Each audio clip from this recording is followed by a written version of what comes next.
Hi, welcome to Kotak Securities YouTube channel. I'm in the Chaudhary and this is Kotak Chatroom, a show where we talk about primary market IPOs and interact with companies' management to get their opinion.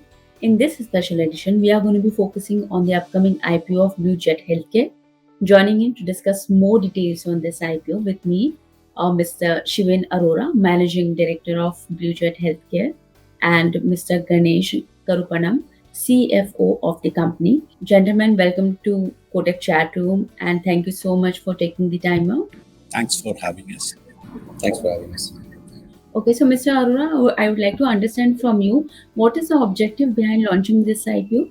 The objective of launching this IPO is to gain some visibility in the market, attract the right talent to maintain this growth trajectory that the company has seen, create transparency for our end customers. These are the overall objectives for this particular issue. Okay. Also, could you please help us to understand and provide an overview of your industry, your products, and that company manufactures and your market position? So, in a very layman language, we want to understand more about your company and product.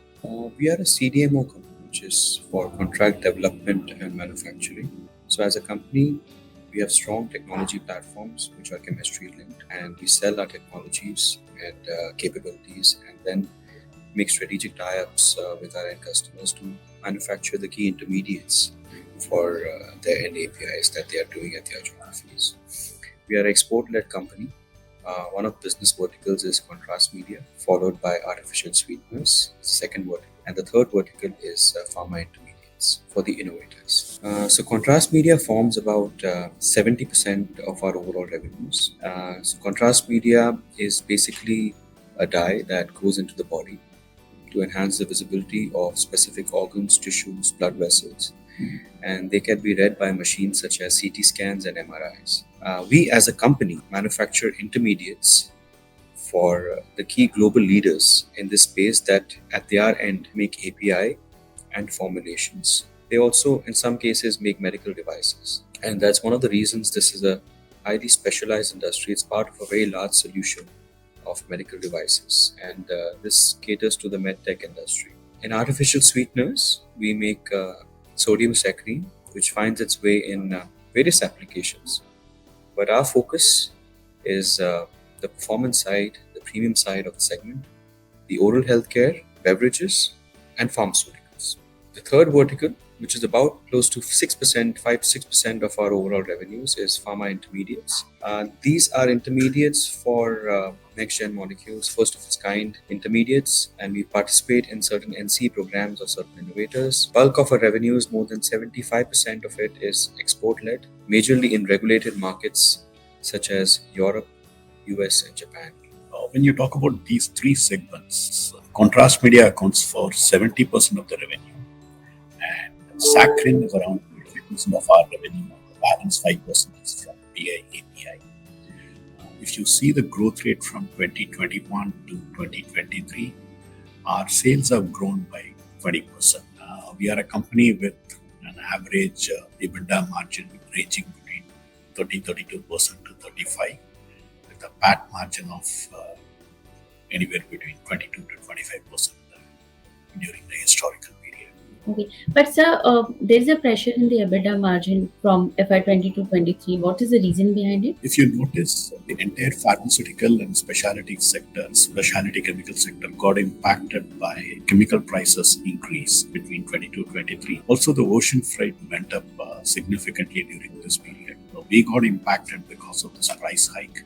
While we could actually pass on part of the price hike to the customer, we have to bear certain portion of the impact. That had a negative impact on the EBITDA for 23. If you look at the first quarter FY24, we could see the chemical prices rolling back to the 22 levels, and even the ocean freight has softened a bit, and we are now back to the 22 levels of around 35% EBITDA margin, a PAT of close to 25%. So two questions I would like to club and understand. As you said, like you have international clients also. What about the domestic clients that you have currently? And when we talk about the pricing of these products, especially the contrast media related product, so how do you choose the pricing? Is Is it like something a contractual thing, or it depends upon the market or demand of the product? So there is a small element in the saccharin business which is more focused on domestic market. That is more a commodity type of sale we do. The rest of the entire arrangement is either a long-term contract or an annual contract. Being a CDMO business, in the contrast media space, we have contracts ranging between 5 to 7 years, and we get an annual forecast from our customers in contrast media. Even in the saccharin business, we have annual contracts with FMCG companies.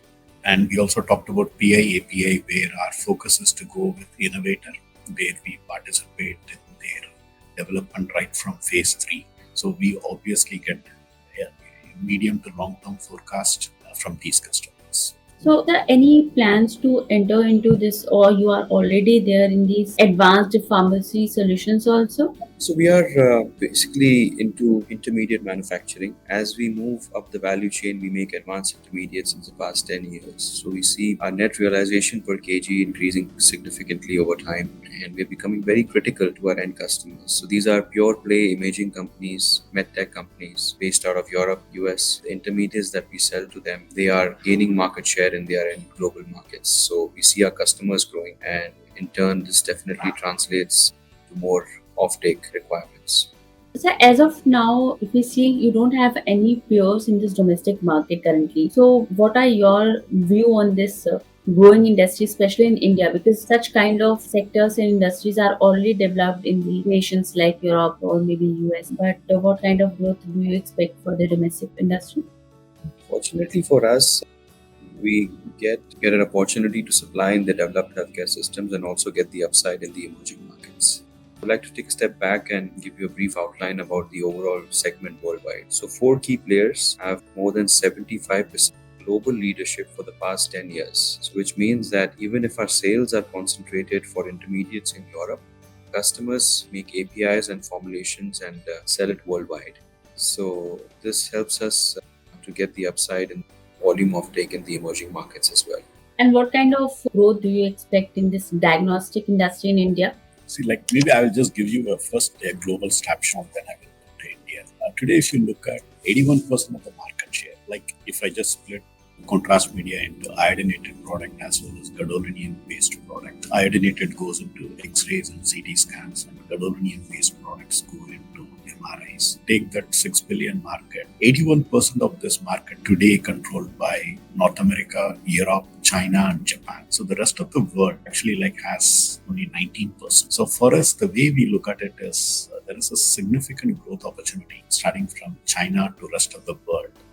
The opportunity is going to be quite significant as the diagnostic industry is actually exploding in the rest of the world category. If you really look at India, number of scans, especially after COVID, diagnostic recommendations by the doctors has significantly increased, and people are now looking at early detection, preventive medications, things like that. And for all these things, scans are pretty critical. So while the global growth rate could be somewhere between 6 to 8%, I would actually put it in an emerging market like India, it will be a double-digit growth, and we believe there would be opportunities for almost for every player in this sector.